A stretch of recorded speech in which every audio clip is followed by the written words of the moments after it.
Bonjour à chacun, bonjour à tous, bonjour à toutes. Content de partager ces moments avec vous, content de pouvoir ouvrir la parole de Dieu avec vous. J'aimerais m'arrêter sur ce détail qui fait toute la différence dans notre vie quand même, qui n'est pas des moindres. Notre Dieu est capable de grandes choses, de vraiment grandes choses. J'aimerais faire une lecture pour vous et avec vous dans le livre de Daniel au chapitre 2 et au verset 27. Daniel chapitre 2, verset 27. Je fais la lecture de ce verset. Daniel répondit en présence du roi et dit « Ce que le roi demande est un secret que les sages, les astrologues, les magiciens et les devins ne sont pas capables de découvrir au roi. » Mais, verset 28, il y a dans les cieux un Dieu qui révèle les secrets et qui a fait connaître au roi Nebuchadnezzar ce qui arrivera dans la suite des temps. Voici ton songe et les visions que tu as eues sur ta couche. Le roi a eu un rêve. Il est question ici, si l'on replace le contexte de Daniel et de trois de ses amis, mais bon, il y a également pas mal de jeunes, mais en tout cas dans ce livre, ce sont surtout de ces jeunes hommes-là dont on parle. Il est question donc de ces jeunes hommes qui ont été enlevés de leur pays parce qu'il y a eu un empire ennemi qui est venu, qui a vaincu le pays. Ils ont été donc placés en exil, un exil forcé, forcément. Ces jeunes hommes ont été ramenés dans un autre pays où on leur a donné donc une autre culture, on a changé leur nom, on leur a obligé à apprendre la langue du pays. Voilà, on les a mis dans un contexte qui n'était pas du tout celui dans lequel ils avaient grandi. Daniel et ses amis sont toujours restés fidèles au Seigneur et la grâce de Dieu a été avec eux, malgré le contexte qui paraissait tellement défavorable, malgré un contexte qui pensait, qui nous amenait à croire que tout était fini. Nous voyons dans la vie de ces jeunes hommes que la grâce de Dieu est là, malgré les différentes situations difficiles que nous serions amenés à vivre. Ici, Daniel, il a donc une responsabilité dans ce pays. Et voilà qu'à un moment donné, le roi fait un rêve. Il rêve d'une statue qui est composée de plusieurs matériaux. Donc il y a cette statue qui est là, il a vraiment été bouleversé par ce qu'il a rêvé. Mais voilà, le roi voudrait en connaître l'explication. Et puis il appellera les différents devins, les magiciens de son royaume, et il leur dira, voilà, j'ai rêvé à quelque chose, donnez-moi l'explication. Et puis forcément les autres diront, mais mon roi, dis-nous c'est quoi ton rêve et on te donnera l'explication. Mais le roi dit non, si vous êtes capable de m'expliquer, vous devez aussi être capable de me dire qu'est-ce que j'ai rêvé. Je ne veux pas vous donner mon rêve et après vous allez me baratiner quelque chose. Je veux vraiment que ce que vous allez me dire, ce soit la vérité. C'est quelque chose qu'on ne peut pas inventer. Le roi a rêvé à une statue composée de plusieurs matériaux. Mais comment le savoir? Comment savoir cela?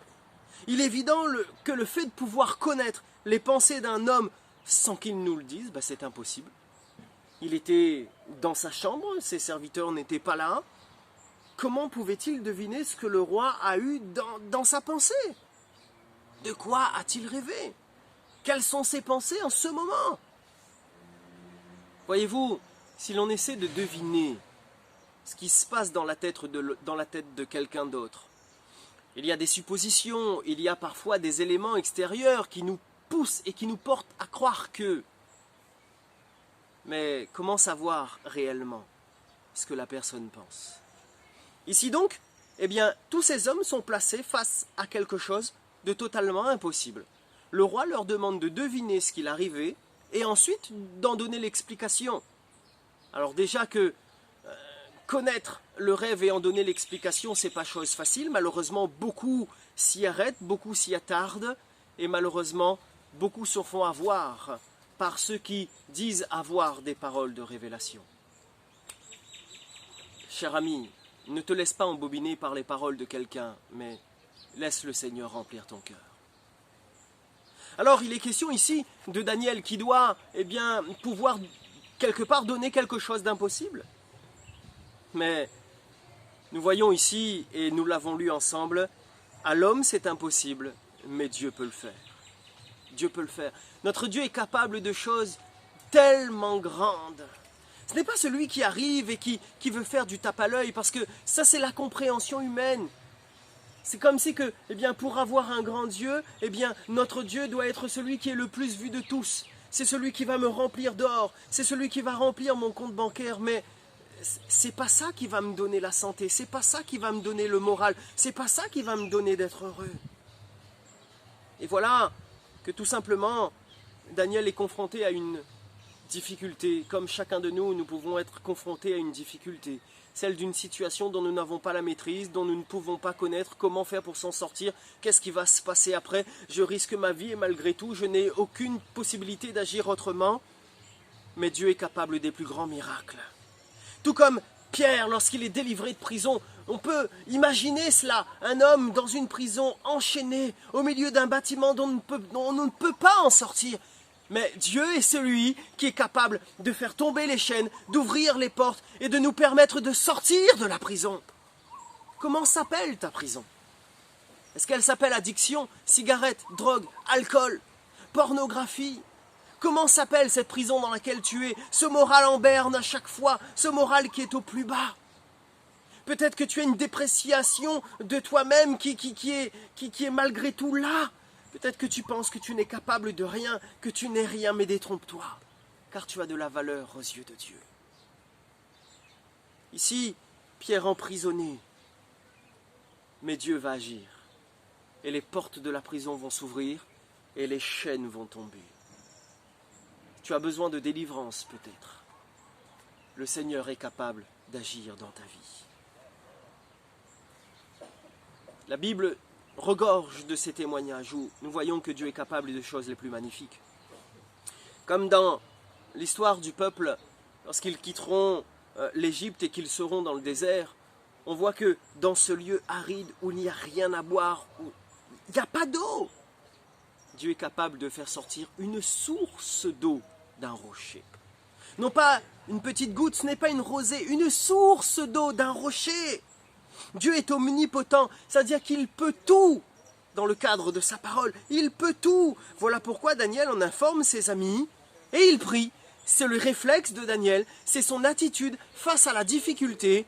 Il prie. Daniel chapitre 2 verset 17 nous dit « Ensuite, Daniel alla dans la maison et il instruisit de cette affaire Anania, Michaël et Azaria, c'est-à-dire ses trois compagnons, les engageant à implorer la miséricorde du Dieu des cieux, afin qu'on ne fît pas périr Daniel et ses compagnons avec le reste des sages de Babylone. » Alors, le secret fut révélé à Daniel dans une vision pendant la nuit, et Daniel bénit le Dieu des cieux. Daniel prit la parole et dit « Béni soit le nom de Dieu, d'éternité en éternité, à lui appartiennent la sagesse et la force. C'est lui qui change les temps et les circonstances, qui renverse et qui établit les rois, qui donne la sagesse aux sages et la science à ceux qui ont de l'intelligence. Il révèle ce qui est profond et caché. Il connaît ce qui est dans les ténèbres et la lumière demeure avec lui. Dieu de mes pères, je te glorifie et je te loue de ce que tu m'as donné, la sagesse et la force, de ce que tu m'as fait connaître, ce que nous t'avons demandé, de ce que tu nous as révélé, le secret du roi. » Il n'y a pas de secret à la connaissance de Dieu. Nous voyons ici que le Seigneur a su agir face à la foi, la fidélité, face à l'attitude du cœur de Daniel, qui n'a pas essayé de faire les choses à sa propre manière, mais qui s'est placé devant le Seigneur, qui a prié, qui a demandé à Dieu de l'aider et qui a accepté la manière de faire du Seigneur. Oui, notre Dieu est capable des plus grands miracles et il veut agir encore puissamment dans ta vie aujourd'hui. Voilà pourquoi nous pouvons nous arrêter sur cet élément qui est aussi véritable, c'est que la foi nous donne accès aux bénédictions du Seigneur. La foi ne rend pas forcément les choses faciles, mais elle les rend possibles, parce que c'est Dieu qui agit. Prenons l'exemple de Pierre. Les disciples qui sont dans la barque, et voilà que Jésus vient à eux. Jésus vient à eux en marchant sur l'eau. Et au départ, ils ont peur, ils pensent que c'est un fantôme, ils se mettent à crier. Et le Seigneur leur dit, mais n'ayez pas peur, c'est moi. Pierre dira, dans cette fougue qui est la sienne, Seigneur, si c'est toi, permets que je vienne à toi. Et le Seigneur lui dira, viens. Et il faut que Pierre, à ce moment-là, eh bien, vivre la foi, ce n'est pas quelque chose de facile. On pourrait le croire lorsque l'on lit ces quelques paroles de se dire « Ah ben Pierre a marché sur l'eau », mais ce n'est pas facile, il y a la tempête.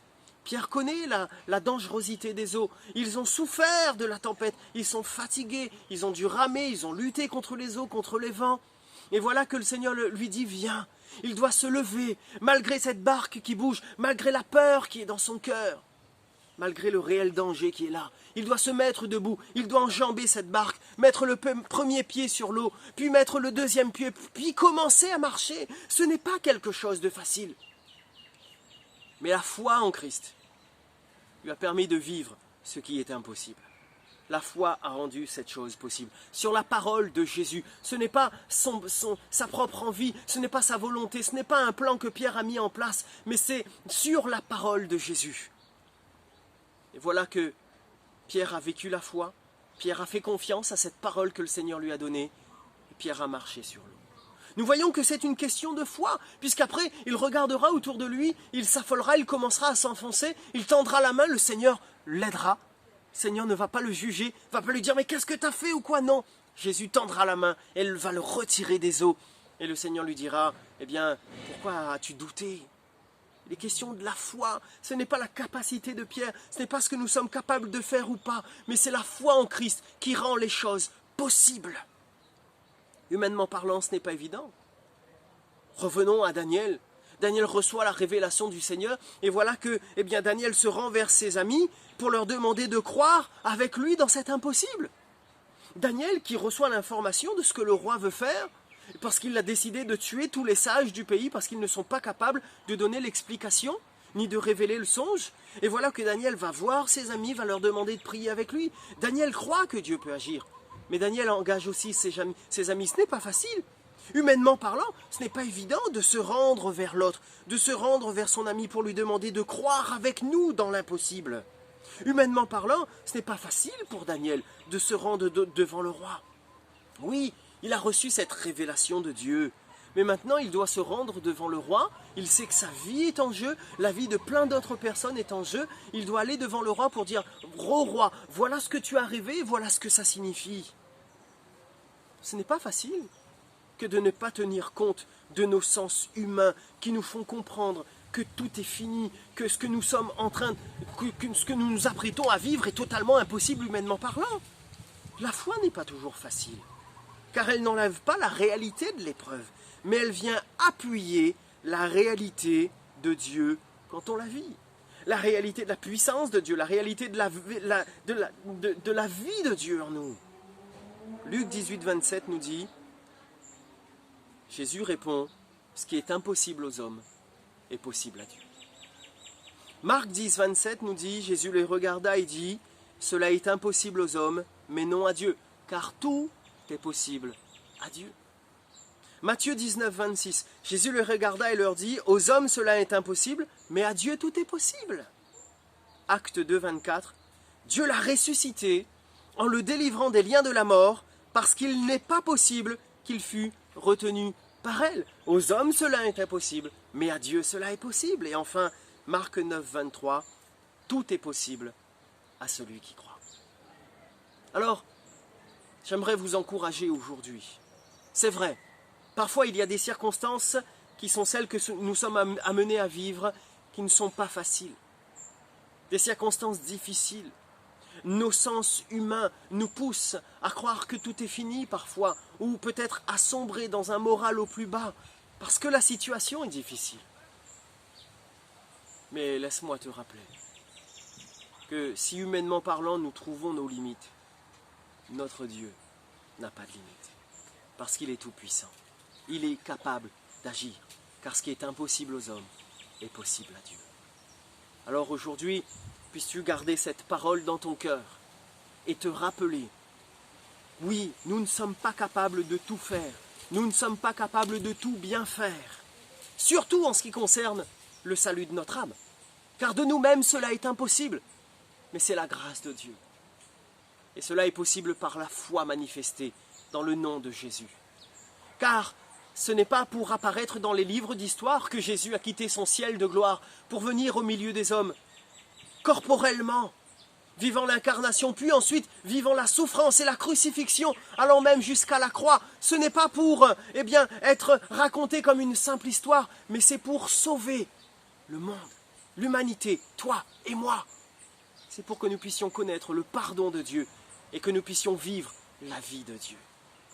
Alors aujourd'hui, si tu le souhaites, tu peux vivre le pardon de tes péchés. Aujourd'hui, si tu le souhaites, tu peux vivre l'action de Dieu dans ta vie. Aujourd'hui, si tu le souhaites, tu peux vivre la fidélité de Dieu. À toi de lui faire confiance. Alors nous pourrons simplement nous incliner et dans un temps solennel, peut-être là où tu es, demande à Dieu de venir dans ta vie, car nous avons tous besoin de Jésus. Si le Seigneur n'est pas encore dans ta vie, avec tes propres paroles, mais tu peux lui demander, Seigneur, viens dans ma vie, pardonne mes péchés. Seigneur, je veux de toi dans ma vie, je veux croire en toi. Dis-le, dis-le. Avec tes propres paroles, dis-le. Si tu connais une difficulté particulière, si tu connais un moment particulièrement difficile, si tu connais un temps où tu as besoin que ce soit le Seigneur qui te dirige, qui agisse, qui t'oriente, qui t'aide, dis-le lui, avec tes propres paroles. Demande-lui qu'il soit ton confident, dis-lui tout et laisse le Seigneur agir dans ta vie. Mais que tu puisses vivre tout cela, non pas en prenant Dieu en otage parce que tu lui as demandé, il est obligé d'agir, non, il n'est pas obligé d'agir. Mais le Seigneur nous bénit parce qu'il nous aime, parce qu'il t'aime, Jésus t'aime. Alors, puisses-tu simplement, le cœur rempli de sincérité et d'humilité, laisse le Seigneur agir dans ta vie maintenant. Que Dieu te bénisse, que Dieu vous bénisse. Que Dieu vous renouvelle.